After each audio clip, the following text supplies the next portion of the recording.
muhammadu sirajo mo barke mum saroye e leyde mo golle mum jaali e nokkure yidɓe mum jaɓi allah njokke ahmada yew haala maako allah tan woni golle maako mo sunna tan tijjani o no jokku tan waɗi julɓe ndenti muhammada. أعوذ بالله من الشيطان الرجيم بسم الله الرحمن الرحيم ولا حول ولا قوة إلا بالله العلي العظيم caggal yettude Allah e julde annabi sallallahu alayhi wa sallam min calmini on calmini dendagal Gunas TV fo e kuuɓal beltima kadi ruttade on ɗo ñalawma hannde o yewtere men ɗimmere e Burdatul Madih sibi dusirde ɗum lewru ndu yewtirde musidɓe ɓe ɗo men yettade jamma mawlido inchallahu taala eɗen ñaago Allah tan yo Allah hokki en tawfiq mbawen haalde ko ene nafta julɓe ɓe kene nafta rendo ngo fof bija seydou wujudu wa sahabi eɗen juule annabi noon eɗen jetta ceerno men Seydi Cheikh Tidiane e lumtiɓe makko heeriɓe woni ceerno men Cheikh Souraji Mouhammad ibn Saïd e ceerno men ceerno Ahmad Tidiane radiallahu taala anhu ceerno men Bano Amar ñaagoɓe duwaw eɗen neldaɓe duwaw eɗen tawninoɓe kadi e golle he inchallahu taala no mbiɗen ni tan annabi sallallahu alayhi wa sallam lewru ndu so darima no mbiɗen ñan hen ni aduna o fof dillat julɓe fof kadi mana dillat sabu ko dillenta julɓe ko woni mana yidde annabi o sallallahu alayhi wa sallam ɗum woni ko jeyaten ha joni aɗa ñan hen en kaalino mbiɗen o sa yi o waɗi gardidi o yiɗi ko mantude annabi o waɗi gardidi joni gardidi noon on saaha tinintuma ko neɗɗo holko yiɗi haalde holto fayi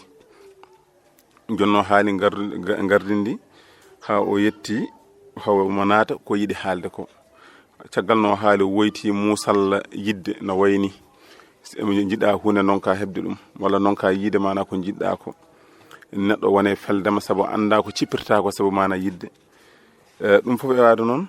haweyti o wi zalamtu sunnata man ahya zalama ila anistaka qadamahu durra min warami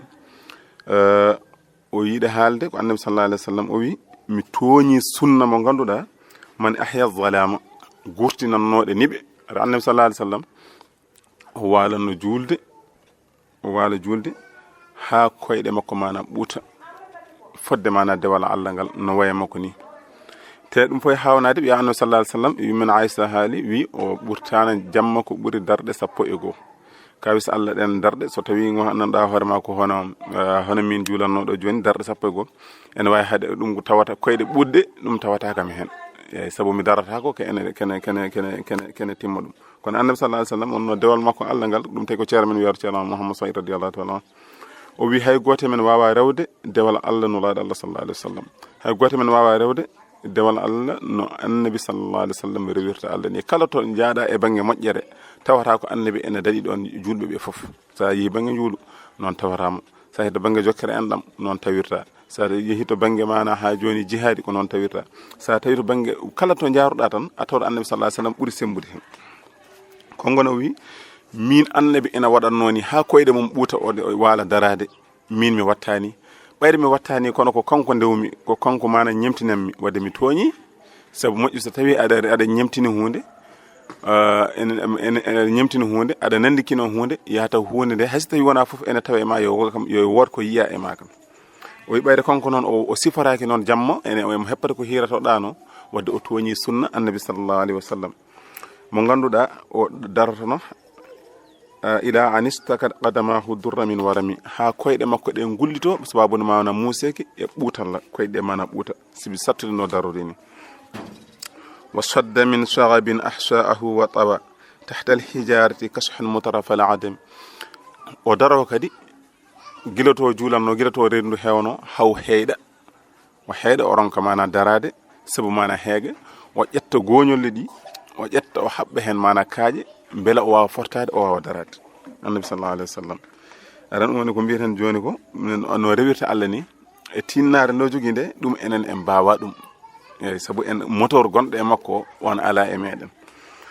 woni o sadda min shagabin ahsa'ahu wa dawa o ƴetta kaaƴe o haɓɓa e goñol he beela o wawa darade tahta alhijarati kashhan mutarafal adami wa rawadatuhu aljibalu summa min dhahabin an nafsihi fa araha ayyama samami arandi mbiyata holko saabi ɗum bere konko kam o heɓatano ko ñaami wala ko ñaamini bele o liggotono ko sago heɓa ko ñaami o wima ala wona ɗum sibi annabi sallallahu alaihi wasallam konko fo e waade noon e heege nge wona ronkudema ko ñaami wona so ƴeewoyi o dañata ala mbiɗen ganduɗa aduna fof ko sababude makko wodiri wadde on ronkata ko ñaami sababude mana lor ronkude mana hebde o wi wara wadatuhul jibalu pour paama wona ronkere waɗi addanimo haɓɓude goñolle ɗi o wi kaaƴe ɗaɓɓirimo kaaƴe ɗaɓɓirimo min zahabin an nafsihi fa araha ayyama samami o wirtotono hayre omo heyɗi walla omo holi hayre wiya an ɓuuri a tagore Allah nde fof ko an ɓuuri ɗum an ɓuuri ɗum moƴƴude an ɓuuri yiɗe to Allah duwo ñaagoɗa Allah min gonta kanŋe kutorɗa min naftoroɗa min aran ɗum so tawi goto men wonno ko ɗum tan fanno nande ɗum tan sohli nande sabu enen kala men hande nanguɗo hayre jama wotere walla hayre mana kanŋe goto hande aduna fof nego yirlaɗ ɗum haw wawa hebde hen ko yiɗi ko kibo noon mo ganduɗa ko kaaƴe ɗe kuccire makko mbi min gonta kanŋe naftoroɗa min o ɗurni o sali o wona ɗum baddemi gonɗo sababu ha kalɗon oɗon wonde gonton kanŋe o jeƴƴinɗo ɗo ha ɗamini ɗon somi gonti kanŋe mbaɗa wawa nafde ono on ene darami ene yiyami wadde mi diwi ko mbaɗa mana wullito on subabune yidde naftarade on wa akkadat zuhdahu fiha daruratuhu inna darurata la ta'du ala al-isami o wi tengti ruɗade annabi sallallahu alaihi wasallam e mbi annabi sallallahu alaihi wasallam ala to jadata e makko ha mbiya ɗo adadimo to banggue ruɗade to banggue moƴƴere to banggue jokkere enɗam to banggue kala to jaruɗa a tawɗomo dadma hen o tengti ruɗogol annabi e kaɗo haala wirtade lekki walla hayre wima mi wonta kanŋe kutoroɗa kam mi wonta kanŋe kutoroɗa kam a randi kay sinno wonano ruɗare makko ɗum o jaɓano ɗum tan wona o wi inna darurata sibi lor nanguitta denaɗo annabi sallallahu alaihi wasallam ko Allah renimo wadde lor ɓolo lor aduna ɗum wawa leptude wawa nangude o nanguidde annabi sallallahu alaihi wasallam wa kayfa tad'u ila dunya daruratu man lawlahu lam tukhrij ad-dunya min al-adam in kalin ɗum ñan hen annabi sallallahu alaihi wasallam ko annabi tagi tagore nde ko fof ko haɓe gona seeda tan wonde Allah ene yiɗi annabi goɗɗum ala ko tagore nde taga ko fof tan ko ha wona Allah ene yiɗi mana haɓe ceedo wonde Allah ene yiɗi annabi sallallahu alayhi wa sallam sabu o wima holno aduna leptirta holno aduna lorirta mo ganduɗa sibi sunna wonana kañum aduna wodata an ko ganduɗa ko an woni sababuni hunde est ce que hunde nde aɗa lorire sababuni hunde nde a lorirtaka sababuni hunde nde ɗum noon wadde annabi kañum woni sababu godal aduna wadde aduna wawa wiide ene lora annabi ha annabi salita ene wullito aduna annabi de wi ɗon sallallahu alayhi wa sallam inna darurata la ta'du ala al-ismi annabi sallallahu ko denaɗo Allah ne renimo Allah jiranimo Allah pawɗomo dongal ngal o yejjitademo ha omo wullito kaaƴe walla mo wullito leɗɗe walla mo wullito e ko nandi hen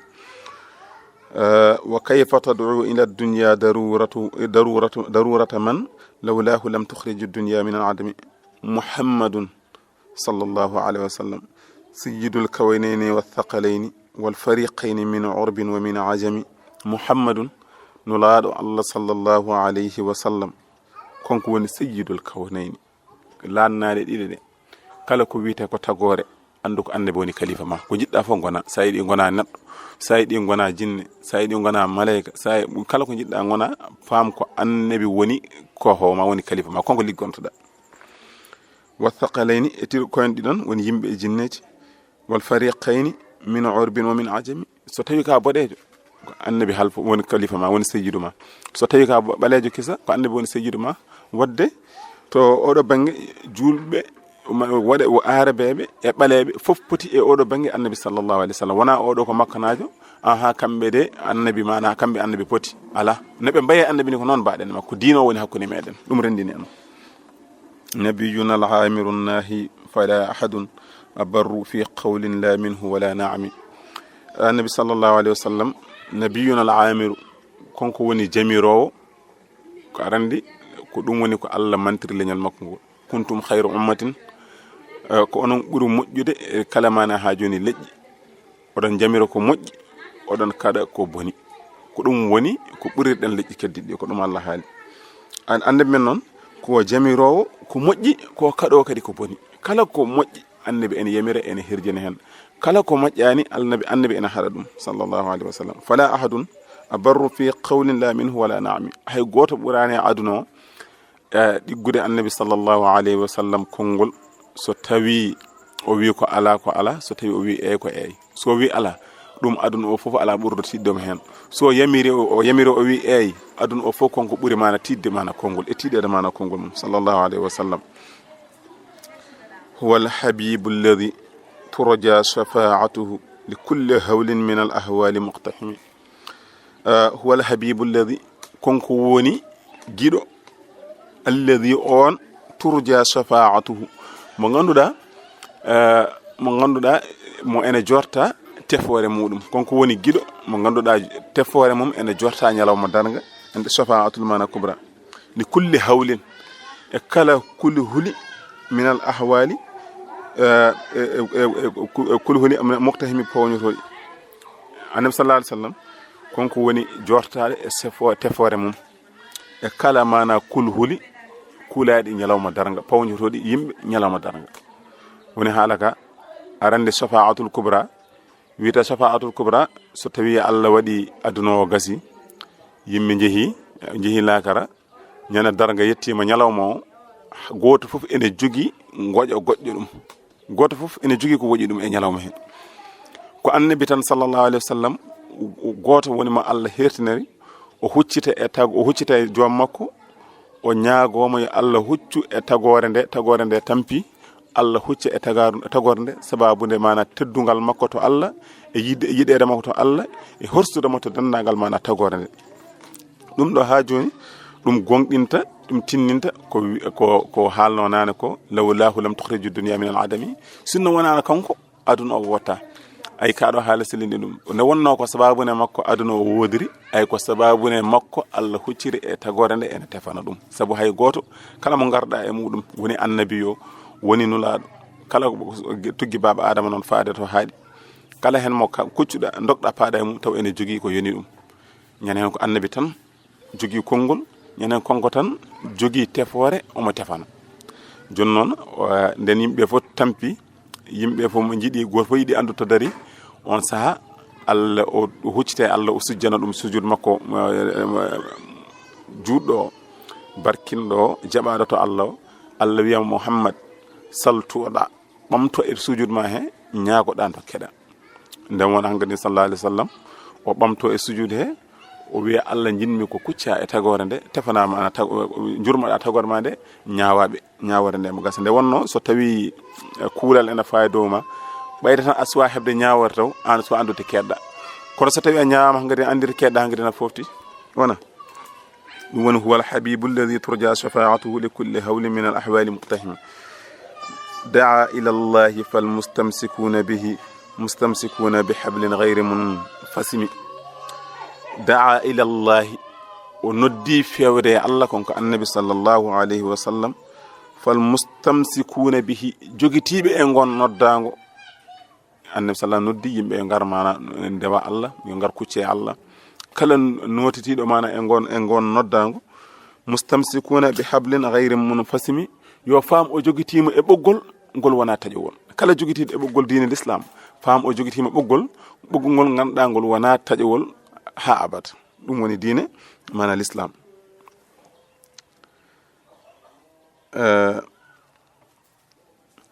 فاق النبيين في خلق وفي خلق ولم يدانوه في علم ولا كرم فاق النبيين النبي صلى الله عليه وسلم وددي تagore nde pop annabi ɗum ko ha wawa haala tan wiyeede annabi daɗi e tagore nde ɗum ko ha haalo tan kono kay ko jiida yeru kay ɗum a waddatake daɗi walla daɗama waddatake daɗi walla mo ganduɗa godirɗa sababude mum on kay wiyata kañum dalma ɗon kay wonde ko haaltake ni heddoro ko ha haala ka wawa haalade haka wawa neɗɗo o kalnateɗo wawa famde faqa annabiyina fi khalqin wa fi khuluqin wa lam yudanuhu fi ilmin wala karami o wi annabi sallallahu alaihi wasallam o daɗi annabaɓe wona yimɓe ordinaire uji ko heddiɓede ala ko annabaɓe labaɓe ɓe ganduɗa aduna o fof ko ɓen farnato ɓen fof omo daɗiɓe ɓen fof o daɗiɓe te dargol ngol wona dargo mo dada ha ɓoyo heɓtede ala heɓtede ala hen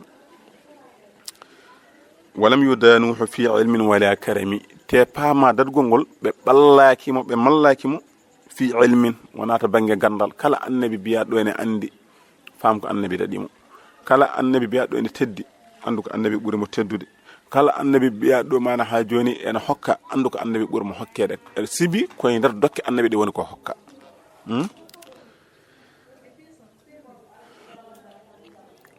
كلهم من رسول الله ملتمس غرفا من البحر أو رشفا من الديم أرني بامر تادم وكلهم من رسول الله سيبي كم بفق النباب النباب جناج تامدر إنوغا سنة النبي تامدر سبوينة يمانا نلاب كم بفق نبي بطرني كوي النبي أوني كبن جبلت كم بفق كدوان وني دبن جبلت سهودير نومو كو آن غور هبدو دودال legal fof an gorjo gido foyre gardo hubbi fof ko hen mana jappili way hubboyti kamena wadde annababe kala mabbe kebdo faam hebi koy kebal annabi sallallahu alaihi wasallam kala mabbe dokkaado gadi rokka koy dokkal annabi sallallahu alaihi wasallam dum non ya allah hukken e barke nuruji de dan mana ha joni ko heddi e maayo ko woni annabi arande so tawi asuwiya maslal a yaltini gal way kono haydar way ka haydar iwane e maayo heni ko non kabe dokka dokke annabi ko non dum way ko non dum way wa waqifuna ladayhi عند حدهم من نقطة العلم أو من شكلة الحكم وواقفون لديه عند حدهم هو أجونهم عندما مارن طلنا النبي تطلني أتغورني وواقفون لديه عند حدهم أبن دريد مكو غرفة فري هادي دون هادي غرفة فري هبدي جدال مكو هكو دum tan hebi haadi don sebsa are mayo kala ko jarda hen ko cogla hen ko tan gittata hen ko don gacata mayo ngo jaha goddo kadi ara wefjo kadi yaha goddo ara wuppa yaha goddo ara nyada yaha kono hatta mayo ngo dogo ko doganno dum hay batte neddo arta hawi aha won nyedde ngo maayde ar yendo pan ma ndiyam goy neddo ara nyada ngara ganda pano nyadama wala siwo ganda nyadama kono mayo ala biyoma do ngo nyadama on ala ko non be kabe kebate e dokke annabi ko non way sallallahu alayhi wa sallam min nuqdati al-ilmi aw min shaklati al-hikmi so tawi hoddirama kadi defte aduna de pop ko winda hen ko pop so hoddirama ko dum woni annabi sallallahu alayhi wa sallam kambe alaka be ngoni hen so wana masgal gotal hen ngal gidda ko kambe ngoni masgal ngal ko heddi ko woni annabi sallallahu alayhi wa sallam o yiwi dema tan tagorde fo annabi dum tan woni hasil haraka woni aduna o fof ko tiyiral to ga taal ko jabi ko e ko sali ko fof koy barke annabi sallallahu alayhi wa sallam fa huwa alladhi tamma ma'nahu wa suratuhu thumma istafahu habiban bari'un nasami annabi sa yidi timmudo der mum e bawol mudum hay hunde mankare mudum hay hunde weyataake sinno ala annabi sinno dum ala annabi konko woni mo ganduda der makko ene timmi bowal makko ene timmi ala fo ko wiyete do de sinno dum don wonna annabi dum ananta dum ayeta dum kadi woni Allah kadi annabi sallallahu alaihi wasallam summa istafahu habiban bari'un nasami tagalum Allah subi annabi sallallahu alaihi wasallam tag Allah tagdo mana ha joni yimbe o tagdo tagoro subimo wadi mo gido arande on kay alam fatata Allah mo ganduda kanyum tagata e ndar ko tagata ko o hebli hen gedel gotel o subi ngel buranimo arande kay ko subi ko ala ko fotata e goddum ko suba ko hayso tawi ne suba ko no ala ko burata ko yidi ko annabi woni annabi sallallahu alaihi wasallam ko on o buri yidde kala ko tagi munazzahun an sharikin fi mahasinihi fa jawharul husni fihi ghayru munqasim munazzahun an sharikin fi mahasinihi ay jonnam annabi dam dokkal annabi dam bural annabi dam sallallahu alaihi wasallam ala biyetedo ene rendi annabi bural ala biyetedo ene rendi annabi dok ala biyetedo ene rendi annabi jonnam on ala kongo kala huwa gedel e makko dum koko herti ko kongo tan ala mo nandi dum ala mo rendi dum hay goto o kanko tan jogi dum kange jonnam gonde e makko moftide e makko on o wana peccetedo saka wi gedal usayi o jubi jam jonnam ko jonnam Yusuf dam nane hen so jogima ɗam jonnam ko jonnam nuhu ɗam nen hen so jogima ɗam jonnam ko ala ɗum noon yo Allah hokki en moƴƴereji annabi sallallahu alayhi wa sallam hokki en barke annabi sallallahu alayhi wa sallam ɓayde ko eɗen ɗum nini on saha en maro kanado ha saha goɗɗo ñaago kadi mana bandiraɓe kadi yaafuya perguite gonɗe hen nde wonno ko annabi ko wajo haali ɗum joni mbiɗen ni ɗum gasata a jubbat hen tan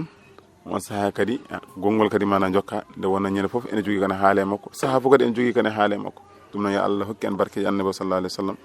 onon kadi on calminama juurama assalamu aleykum wa rahmatullahi wa barakatuh محمد سراج مبارك مصاري إلي دم قلمم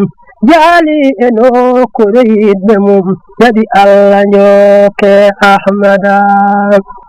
يو حالما كو الله تن ونقل ما كو سنة تجاني أونو جوكران ودي جول بننت محمدا